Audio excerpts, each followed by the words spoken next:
So hey everyone, welcome back to another quick and interesting tutorial, where in this quick tutorial we're gonna discuss how you can change the by default location of rendering files over the Blender software.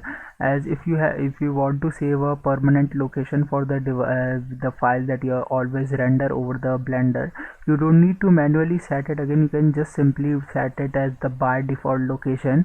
So to do this process, you simply first need to open the Blender on your device, on whatever device that you have been using. For example, if I open it on my Windows PC, now this is the home page of Blender. If you are familiar with this, if you are using this, now here on the left top corner you're gonna find this option of edit over there. This is the second option from there.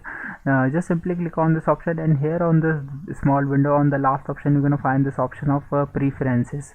Just simply click on this button, and here on this left window you need to find this option of file path over this. You can find this on the most below of the list. When you click on this option of file paths, here on the second window of render you can see this this option of render output.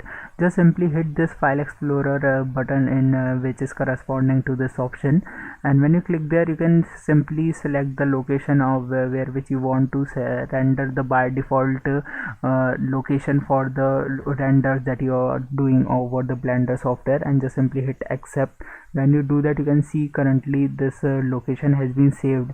So by this method you can easily change or set a default location for the renders of your Blender software. Alright, so that's it for this tutorial. I hope this video will be helpful for you. Make sure to hit the like button and subscribe button for having such more helpful and interesting tutorials.